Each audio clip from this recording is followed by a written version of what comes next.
నమస్తే, welcome to our voice. నేను journalist నవత. రాహుల్ గాంధీ పిచ్చ కామెడీ చేస్తున్నాడు. ఆ కామెడీకి నవ్వుకోలేకపోతున్నా. రాహుల్ గాంధీకి అసలు ఏమైంది? ఎందుకు ఇలాంటి వ్యాఖ్యలు చేస్తున్నాడు? ఇది ఇప్పుడు సోషల్ మీడియాలో రాహుల్ గాంధీకి సంబంధించి ట్రోల్ అవుతున్న విషయం. ఇక రాహుల్ గాంధీకి సంబంధించి కామెడీ చేస్తున్నాడు అంటూ ఒక ఆర్టికల్ అయితే కనిపించింది. ఆ ఆర్టికల్ని మీ ముందుంచే ప్రయత్నం చేస్తున్నాను. ఇంతకు ఏమని కామెడీ చేస్తున్నాడు అంటే, ప్రపంచంలో అగ్రదేశాలతో సహా భారతదేశానికి మళ్ళీ ప్రధాని నరేంద్ర మోదీ అవుతాడని ముందుగానే నరేంద్ర మోదీ అపాయింట్మెంట్లు కోరుకుంటూ తమ దేశానికి స్వాగతిస్తుంటే, రాహుల్ గాంధీ మాత్రం ఇక మళ్ళీ నరేంద్ర మోదీ జీవితంలో ప్రధాని కాడు, అసలు వాళ్ళు 150 సీట్లు గెలుచుకుంటేనే ఎక్కువ అంటూ మాట్లాడుతుండడం హాస్యాస్పదంగా అనిపిస్తుంది అని చెప్తున్నారు. ఇక 150 సీట్లు బీజేపీ గెలుచుకుంటుంది అని మాట్లాడే రాహుల్ గాంధీ తమ పార్టీ మాత్రం అన్ని లోక్సభ సెగ్మెంట్లలో ఎందుకు పోటీ చేయలేకపోయింది? కనీసం ట్రిపుల్ డిజిట్ కూడా భారతదేశానికి స్వతంత్రం వచ్చినప్పటి నుంచి ఉన్న ఒక పార్టీ ఎందుకు సాధించలేదని ఈరోజు సర్వే రిపోర్ట్స్ వస్తున్నాయి అనే విషయానికి సంబంధించి మాత్రం క్లారిటీ ఇవ్వలేకపోయారు. దీనికి సంబంధించిన ఆర్టికల్ అసలు ఏమొచ్చింది, అంత కామెడీ ఏముంది, నిజంగా కూడా రాహుల్ గాంధీ వ్యాఖ్యలుంటే మీకు కామెడీగా అనిపించిందా, నవ్వొచ్చిందా లేదా అనేది కామెంట్ సెక్షన్లో చెప్పండి. నేనైతే ఆర్టికల్ చదువుతా. ఈ మధ్యకాలంలో రాహుల్ గాంధీ తెగ కామెడీలు చేస్తున్నాడు. ప్రస్తుతం దేశంలో పార్లమెంట్ ఎన్నికలు జరుగుతున్న సంగతి తెలిసిందే. ఈ ఎన్నికల్లో భారతీయ జనతా పార్టీ కూటమి అయిన ఎన్డీఏ కూటమి 400 సీట్లు టార్గెట్ పెట్టుకుంది. పరిస్థితులు చూస్తుంటే ఈ టార్గెట్ని ఎన్డీఏ కూటమి చేరుకునే అవకాశాలు ఎక్కువగానే కనబడుతున్నాయి. అయితే ఈ విషయాన్ని కాంగ్రెస్ యువరాజు రాహుల్ గాంధీ మాత్రం ఒప్పుకోవడం లేదు. ఈ విషయంపై రాహుల్ గాంధీ స్పందిస్తూ, మోడీ చెప్పినట్టుగా ఎన్డీఏ కూటమికి 400 సీట్లు రావు, ఇక బీజేపీ కేవలం 150 సీట్లకే పరిమితమవుతుంది. ఇక నరేంద్ర మోడీ జీవితంలో మరలా ప్రధాని కాలేడు. జూన్ 4వ తారీఖు కల్లా రిజల్ట్స్ రాగానే ప్రధాని నరేంద్ర మోడీ తన ప్రధాన పదవికి రాజీనామా చేస్తాడు అంటూ ఎన్నికల ప్రచారంలో కామెడీ చేస్తున్నారు రాహుల్ గాంధీ. అయితే కాంగ్రెస్ కార్యకర్తలు కూడా రాహుల్ గాంధీ వ్యాఖ్యలను సీరియస్గా తీసుకోకపోవడం గమనార్హం. పిల్లి కళ్ళు మూసుకొని పాలు తాగినంత మాత్రాన ప్రపంచం నన్ను చూడట్లేదు అనుకుంటే ఎలా? రాహుల్ గాంధీ దృష్టిలో మనసులో నరేంద్ర మోదీ ప్రధాని అవుతాడు అనే అంశం ఉన్న పైకి కళ్ళు మూసుకొని ఉన్నట్టుగా ఎక్కడైతాడు ఆయన ప్రధాని? అయ్యే అవకాశమే లేదు, 150 సీట్లు వస్తేనే ఎక్కువ, రిజల్ట్ రాగానే రాజీనామా చేస్తాడు అని ఆయన కామెడీ చేస్తుంటే, కనీసం ఆ సభ చుట్టుపక్కల ఉన్న కాంగ్రెస్ కార్యకర్తలు కూడా దాన్ని సీరియస్గా తీసుకోకుండా రాహుల్ గాంధీ చెప్పిన వ్యాఖ్యలను వింటూ నవ్వుకున్నారట.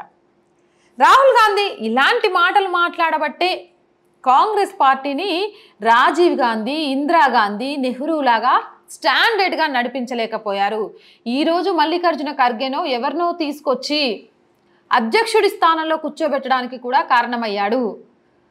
భారత్ జోడో యాత్ర, నా న్యాయ్ జోడో యాత్ర మొదలు పెడితే కాంగ్రెస్కి కంచుకోట లాంటి అమేఠీ స్థానాలను కూడా ఈరోజు గెలుచుకోలేకపోయాడు, ఓటమి పాలయ్యాడు.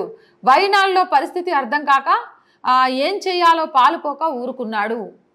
వీటన్నిటికీ కారణం పరిపక్వత లేని రాహుల్ గాంధీ వ్యాఖ్యలు అంటూ సోషల్ మీడియాలో ట్రోల్ చేస్తున్నారు. ఏదేమైనా నిజంగానే హాస్యాస్పదం అని అనిపిస్తోంది. ఎందుకు అంటే, ఇందాక నేను చెప్పినట్టు ప్రపంచంలో చాలా దేశాలు మా దేశానికి ప్రధానిగా 3వసారి ప్రమాణ స్వీకారం చేయగానే ముందు రావాలి అంటూ ఇప్పటికే నరేంద్ర మోదీ అపాయింట్మెంట్ కోసం చాలా దేశాలు ఎదురు చూస్తున్నాయి. And Phir Ek bar Modi సర్కార్, గల్లీలో ఎవరున్నా ఢిల్లీలో మాత్రం మోదీయే ఉండాలి అనేది గ్రామాన వినిపిస్తున్న మాట. మరి ఈ వ్యాఖ్యలు రాహుల్ గాంధీకి ఎందుకు వినబడలేదు? వినపడ్డా కూడా మేకపోతు గాంభీర్యాన్ని ప్రదర్శిస్తున్నాడా? అసలు జూన్ 4వ తారీఖు తర్వాత ఎవరెవరు ఏ పదవుల్లో ఉంటారు, ఊడుతారు? 2 స్థానాల్లో పోటీ చేస్తున్న రాహుల్ గాంధీ ఏ స్థానంలో గెలుపొందుతాడు? గెలుపొందకపోతే పరిస్థితి ఏంటి? ఇప్పటికే ప్రత్యక్ష రాజకీయాల నుంచి సోనియా గాంధీ తప్పుకుంది. ఈ నేపథ్యంలో జూన్ 4 తర్వాత రిజల్ట్స్ ఎలా మారనున్నాయి? చాలా సర్వేల ప్రకారం కాంగ్రెస్కి ఇండివిజువల్గా 50 సీట్లు రావడం కూడా కష్టమే అని చెప్తున్నారు. మరి 50 సీట్లు కూడా రావడమే కష్టమనే కాంగ్రెస్ పార్టీ ఈరోజు నరేంద్ర మోదీని బీజేపీకి 150 సీట్లు రావడం కూడా కష్టమే అని మాట్లాడడాన్ని ఎలా చూడాలి?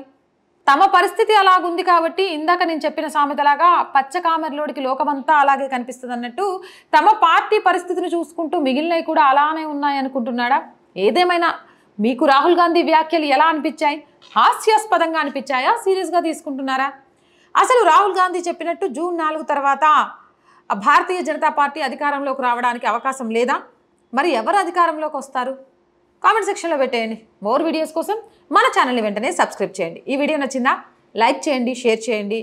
అండ్ చాలామంది వీడియోస్ చూస్తున్నారు, సబ్స్క్రైబ్ చేయట్లే. Please subscribe our channel. Like చేయండి, ఎన్ని లైక్ చేస్తే అంత షేర్ అవుతుంది.